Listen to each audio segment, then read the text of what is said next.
Hello guys, what's up? Welcome back to Rule of Two Review, and welcome back to E3 coverage of Day 2. Still part of the way through the show, but I wanted to start making some of my wrap-up kind of videos, which I know seems sad because we don't want E3 to be over, but what are you going to do? It's been a hell of a ride so far.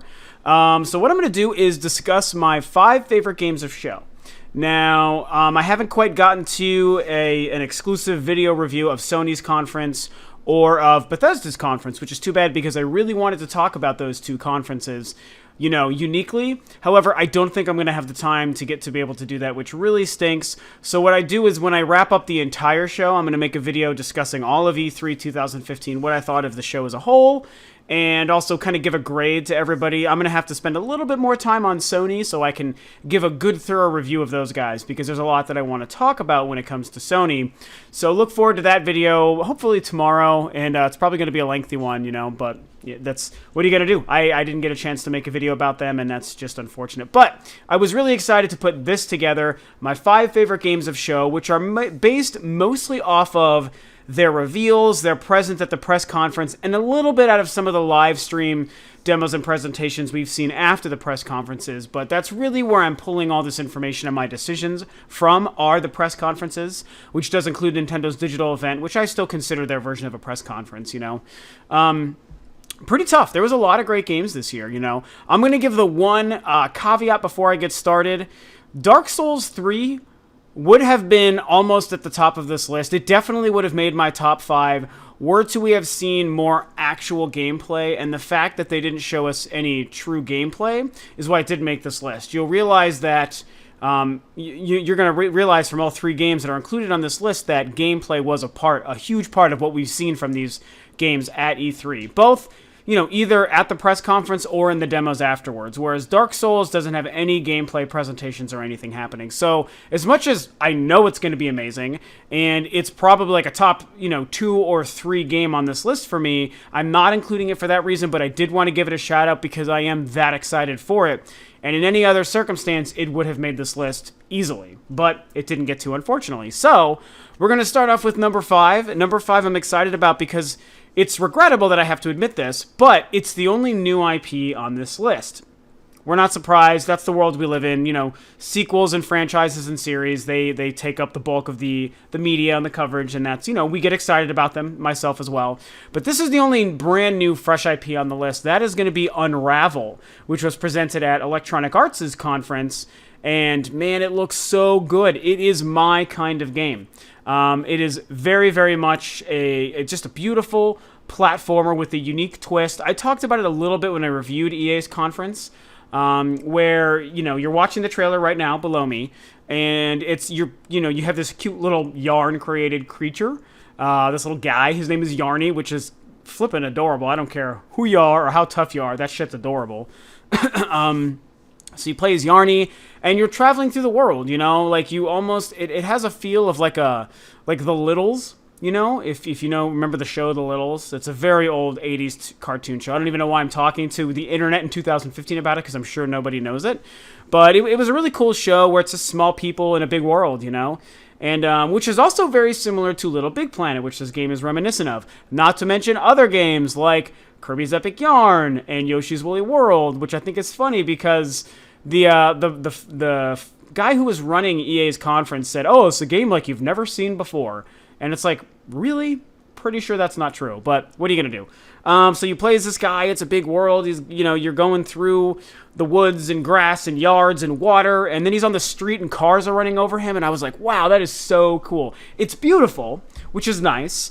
And it's just an amazing looking platformer, man. I am a sucker for platformers. I love that it is a new IP, and it looks like a lot of fun. I think that I love Little Big Planet. I absolutely love Little Big Planet, but I feel like this game is going to be way more mechanically sound. Little Big Planet has this weird floatiness to its controls, which, to be fair, I think is purposeful. It's not like they didn't make good controls for Little Big Planet. It's part of that game's design, and it works, and I still love that series, but what Unravel seems to be doing is more traditional platforming, and I like that. That has me way more excited for what this game is going to offer. It's also hard to argue with the guy who presented the game, for the studio. It's like kind of his pet project based on his experiences, and he's the one who created the Yarny, the character, and he was like all nervous and showing off his little doll, and it was really cool. It was a nice, touching moment. It was a very real moment, and it's the mechanic, the hook for the game is that he's unraveling as you're going through the world. So again, you can see in the gameplay trailer below that the yarn is being pulled from him as he's going, and that's kind of the mechanic I think he uses to get around the world. And that has some sort of, he was talking about the connection between the things, the string that ties together the things that are important in our lives, and how we love things and how we tie them together. Some sort of, metaphorical sort of thing going on there, and it's cool. I mean, it's probably really neat. I don't really care as much about that. I think it's a neat hook. I just think it looks like a great game. It looks like a great character. I love colorful, sort of childlike, I guess, not childish, but childlike games. I love that kind of stuff, I think that childish is something geared towards a very young child, like a Sesame Street game. Childlike is something like what Mario is, or what Rayman is, stuff like that. Little Big Planet, and where they're good for people of all ages. So I don't need a gritty, mature, bloody game to love it, and that's what Unravel is to me. So really pleased to see that presented at a stage show this year. Very big fan of it. Can't wait to see more. It's absolutely a day one purchase for me. I don't know if it's 2015 or if it's next year. If anyone knows, you should tell me.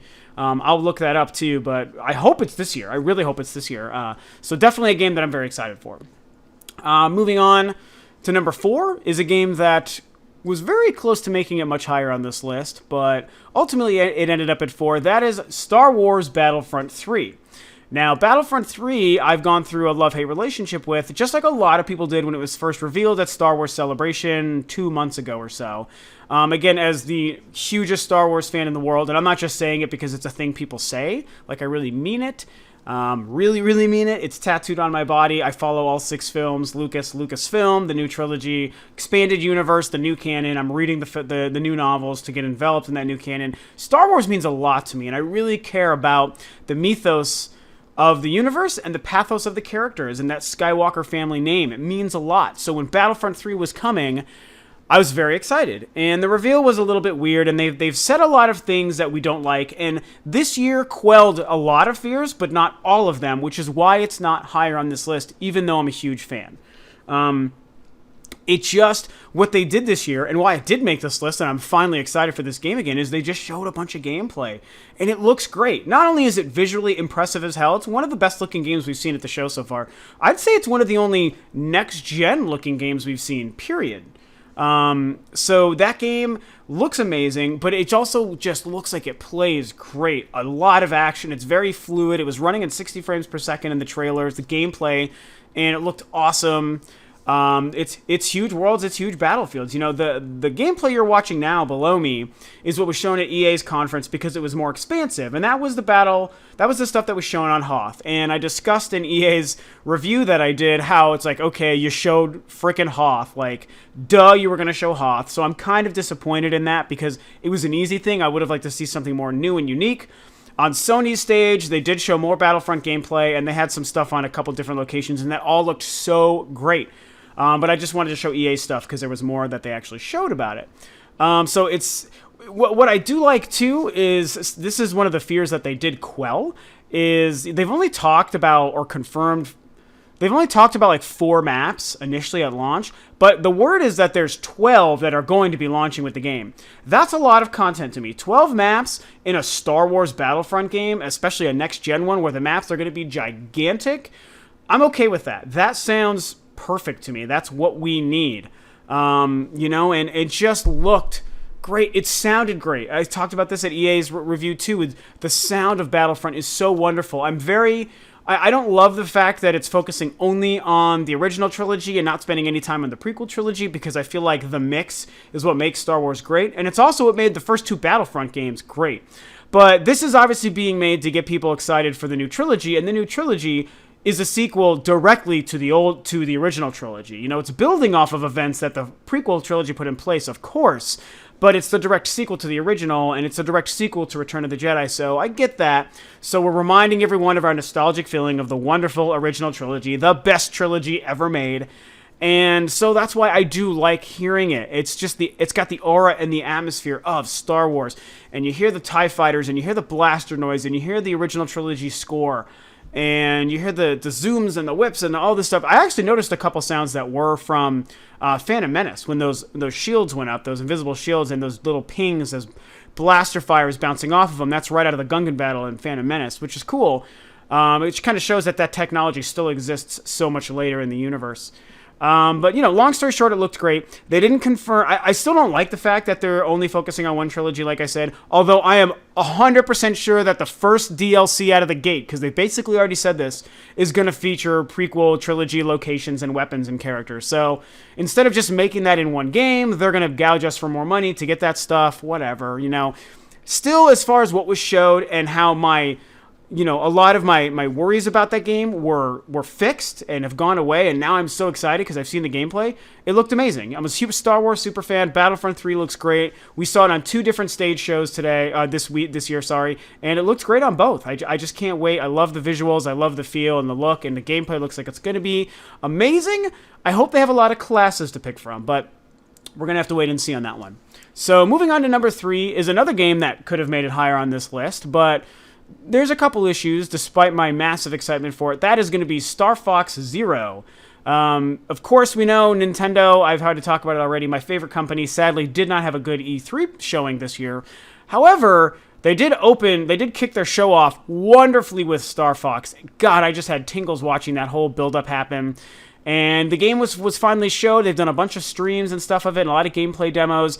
It looks awesome. Now, of course, there's a little bit of a controversy surrounding the visuals, and I get that. It doesn't look maybe as next-gen as it should. We were expecting something that would look a little bit better, and the Wii U, of course, we know is capable of quite a bit better. So I get that. My thing with Star Fox is that I don't really care. I don't care with a lot of games. I didn't put Battlefront and Unravel on this list because they do look good, even though they do look fantastic. That's not why they made the list. It's the games they are that made the list. Same with Star Fox. It should be noted that I think the game looks fine. I'm sure it'll be improved quite a bit by the time it releases. But even if it didn't, what I like about it is that it still just looks like Star Fox.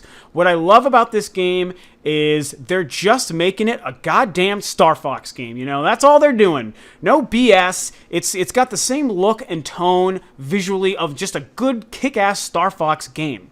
And some of the boss battles look awesome. They showed that one in the sand with the setting sun behind it, and that actually looked gorgeous, by the way. You want to talk about a pretty game. It looked beautiful in that scene. The Landmaster stuff looks great. I love that you can change the R-Wing into a couple of different things. The little two-legged walker thing, as we know, was a leftover idea from Star Fox 2 for the Super Nintendo that never actually released.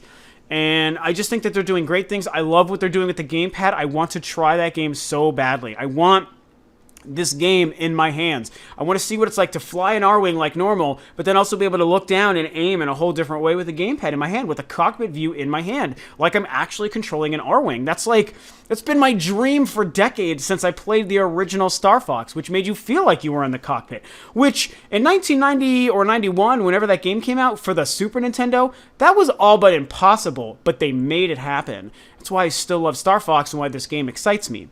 Now, I will say, again, the reason it didn't make it higher, I doubt it ever would have made number 1 based on what number 1 is. It could have made number 2. I almost put it at 2, 3, or 4. Star Fox moved around a little bit. And the reason I didn't is because partly the visuals, but also still just the game itself. I have a worry with that game, and that is that it's just really not as complete as it needs to be. They've said that there's no online mode. I don't really care about that, but because they said that they're still considering it, it makes me feel that what they're doing, because as we learned this year, Nintendo doesn't have as many games as they should for this year for the Wii U.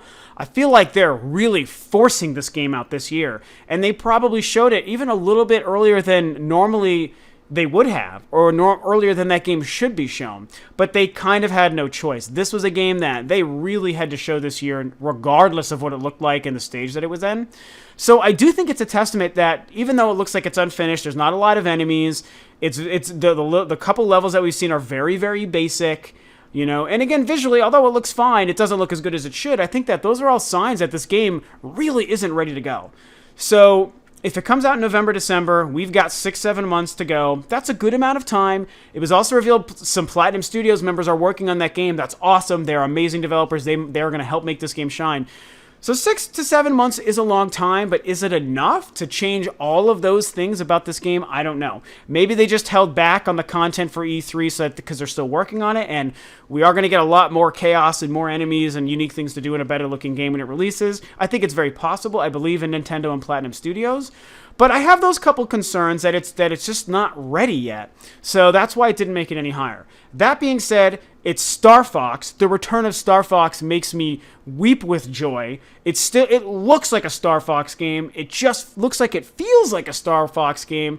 And I can't wait to try those different transformations and that Wii U gamepad control, man. I can't wait. So, you know what, man? The nerdy kid in me is stoked about the return of Star Fox. It's something that I'm celebrating. So it makes my number 3 favorite game that I've seen so far this year. Moving on to number 2. Wow. Doom 4. Holy frickin' crap. Doom 4. If you watched the beginning, this was the first game shown for E3. It was the first official game. The Nintendo World Championships and the Smash Brothers stuff, I don't think counts. Bethesda was the first conference, the first game that we had never seen before. Also, Blast Ball doesn't count at the Nintendo World Championships. So, again, the first game that we had never seen before, shown this year, was Doom 4. That kicked off E3 2015. I can't believe how amazing it looked. Way better than my already high expectations. I'm an older gamer. I grew up playing the original Doom. I remember when Wolfenstein came out, and we had never seen a first-person game before. For all you young kids, there was a time when first-person games didn't exist. Wolfenstein was like the first. And then that was already amazing, but it was so basic. And then came Doom, which just kicked the shit out of Wolfenstein. It was dark, it was evil, it had better animations, it had verticality, it had amazing guns, it had blood and swearing and demons, and it looked awesome. And it was crazy. Doom was so crazy. And Doom 2, even better. Holy cow. So Doom just has a special place in my heart as an old 90s kid gamer. And Doom 4 was something that we probably should have honestly had a long time ago. I'm glad it's coming now. What they showed, again, you're watching the trailer below me. Jesus Christ. You kill all the things. If it's there, you're killing it in this game. And the action looks fantastic. It's gorgeous. And you just have all the weapons that you're picking up. Obviously, this is probably a condensed level for the sake of the E3 demo, but it just looks so good, you know? And this is where the adult in me does kick in, and I absolutely have a soft spot for the overly bloody, violent, mature stuff. I mean, I do. Yes, I love the cutesy stuff like Unravel and Little Big Planet and Yoshi's Woolly World, absolutely. But I love shit like Doom too. That is amazing. You are ripping apart every demon in your sight, and it looks like it plays well. It's not just like, oh, it's cool because it's bloody. It's cool because it looks like it plays amazingly, and it also is bloody as hell. And it's just a nice little combo, you know. It's a nice mix. And I just love that. And it's another thing where, just like Star Fox before it, it's the return of Doom. It's been way longer since we've had a Doom game than it has been since we've had a Star Fox game. So this is a bigger deal, I think, to have Doom back. And the fact that it looks as good as it does, amazing. We know that's got a huge multiplayer component. I love that it's got that epic single player. And if it's a really long single player, I'm going to eat that game up. It just looks phenomenal. So Doom 4 had me really, really, really, really, really excited. And that's number 2. So we're moving on to number 1. Chances are you could probably guess what number 1 is. It's probably a lot of people's number 1, and I have no problem, falling in the same boat. It's Fallout 4, man. Fallout 4, what a glorious return. I can't even speak about how much I love Fallout. And what's great about Fallout 4 and why... One of the main reasons it made number 1, it's not the only reason, but it's one of the main reasons that it made number 1 is because of how much they showed. Kudos to Todd Howard and Bethesda, because he spent 35 minutes detailing a lot about Fallout 4. That is how you show a game off at E3. Part of literally the presentation and how much of the curtain they pulled back on this game is why it made number 1. And that's what E3 is for. It's like a perfect example of why E3 exists and what it's supposed to do. And, Todd Howard was all over the place in a lot of interviews talking about this game and showing it off. 35 minutes at Bethesda's conference, another 5 or 10 at Microsoft's, and what they showed on Microsoft's was great. I just love what they did with this game, and they showed us from the early concept stages to the development, to the character creation, to the actual gameplay itself, to the online features, to the mobile game companion, to the Pip-Boy companion, to the modding that they're allowing people to do, to the size and scope of the world and the story, and letting us know that it is set in Boston. Like, they didn't hold anything back. It was perfect. And I have a huge theory as to why, actually. And I think that it's why... I think that this is going to become the new norm. I think that they're helping set a standard here. And why people are like, oh, why did it take so long to show us Fallout 4? You know, and Todd Howard detailed some of the history in creating the game, and they started working on it after Fallout 3, but Skyrim got in the way, of course. One of the most epic, perfect games of all time, Skyrim. And what they did, and why... At first, I was like, oh, this game is going to take years to come out. They finally showed us a trailer. It's going to take years. I said that a couple of weeks ago. But I changed my tune going into E3, and then the release date of this year confirmed exactly what I thought. What they did, and what I think a lot of developers need to do more of in the future, is they waited until the game was almost done to show it, which means that at the E3 before the game releases, they have an almost complete version of the game to show everything. They didn't have to hide anything. I mean, the game is 6 months away from completion, basically, if it comes out on November 10th. Wow, that's awesome. That's why they didn't want to show it 2 years ago where they could do like what Mass Effect did this year and show a 40-second CG trailer that does nothing but give us a title. Like, honestly, the more I thought about Mass Effect, the more angry I got. I'm like, that's it? You didn't have anything else prepared for E3, you douchebags. I mean, I love BioWare, but come the fuck on. You should have showed more. And you know why? It's because that game is years away. It's why we got the crappy thing last year for Mass Effect. You know what Bethesda didn't do with Fallout? Is they didn't show it too early. They waited so they could show us a plethora of information. Would you say that I have a plethora? If you know what that's from, you get a high five from me. So... they showed a plethora of information. They had nothing to hide. They wanted you to buy the hell out of this game. And they did it perfectly. And it's really a huge part as to why it's number one for me. Also because I'm a massive Fallout fan. Fallout 3, amazing. There are not enough adjectives to describe how good I thought Fallout 3 was. Fallout's not for everybody, but it is for me, and it is for millions of other people. So I love having the game come back. It looks like it's going to be so much better. They've improved the combat insanely in this game compared to 3, so that's also very exciting. VATS is still around, thank God, but all the other stuff, it's like it's got real legitimate action in this game. Whereas, to be fair, Fallout 3 and New Vegas didn't have that. So yeah, Fallout 4 makes my number one because I love Fallout. The Fallout 4 is a sequel to 3, looks absolutely marvelous and spectacular, and because they delivered the exact exemplary perfect version of what an E3 presentation and reveal is for. That's how you do it. They set the standard of how to reveal and show off your game at E3 and get people excited about it. And there's not even questions. You can't even ask them questions about that game now because we know everything. The only question we can ask is, why isn't it out earlier? That's it. Why am I not playing it right now, Todd? That's the only question you can ask. That's the end of the questions. They left nothing unturned.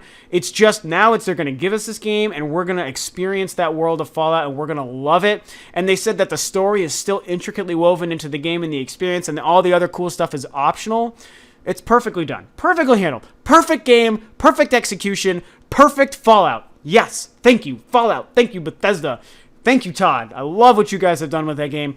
And that is why Fallout 4 is my number one. That is my list of my 5 favorite games that I've seen at E3 2015 this year. Despite the disappointing showing from my favorite company, Nintendo, at least a Nintendo game made this list easily. And overall, it's still been a great E3, you know? I mean, as somebody who was very fortunate in the fact that I love all the game manufacturers, I have all the platforms available, including a PC and a 3DS, you know, it makes it easy to not have to walk away from E3 feeling disappointed when the one company that's my favorite didn't do that well. It's why you shouldn't have... people just, you know, get so caught up. It's the fanboy and the fangirl thing. It's like, you stick to the one and everything else doesn't matter anymore. And it's like, okay... you can have that little tiny world and tiny box that you live in. And if Nintendo is your favorite company, like a lot of my followers are, and again, I share that love, that you're stuck having to walk away from E3 not feeling good about it. And that's fine. Like, you're not wrong to do so, don't get me wrong. But my counterpoint to that is that's one of the reasons I became in the last probably 10 years, whereas I used to be Nintendo only and I've opened up since then, is because, like, my perspective, I just gave you 5 games out of many that were my favorite. And it's because I have this whole world of gaming to enjoy. And, you know, sticking to the Nintendo thing, there's a lot of people who are not Nintendo gamers. And with this year aside, you're also missing out. You should try to be more open. And the people who don't like Nintendo miss out on Nintendo's games. The people who only like Nintendo miss out on everyone else's games. And the same for the Xbox fanboys who fight with the Sony fanboys and vice versa, because there's a whole battle with those guys. I'm a gaming fanboy. I like gaming. I like all the systems and all the platforms. And that means I have a gigantic palette of games to choose from. I'm very happy and proud with that. These 5 games perfectly show the color at which I paint my gaming world. 5 amazing games. 6 if you count the fact that I brought up Dark Souls 3. Uncharted 4 is probably one of my most excited games, by the way. Excited for anticipated games. I can't even sentence right now. Sorry. Uncharted 4 is one of my most anticipated games as well. And I actually did love the demo that they showed this year, but it wasn't as great as previous, and I don't know. It's hard for me to include that for some reason, because they didn't show enough. They just showed that one stage thing, and I just want to see more. I know I'm going to love the game, there's no doubt, because it's going to be better than 3, and that's all I need. But still, Uncharted 4 was here. Again, Dark Souls 3, I had to talk about. There's so many games. And now I'm just rambling. That's my 5 favorite games of E3 this year. What do you guys think of my list? What are the games you've seen so far that you love? Discuss E3 and all the conferences and your favorite games below. It's the best part that we have during E3 as gamers, is to get together and talk about this stuff. So share your thoughts below. Subscribe to Rule of 2 Review. Like, rate, and comment on the video. And, yep, keep enjoying E3, and I'll see you guys tomorrow for more E3 goodness.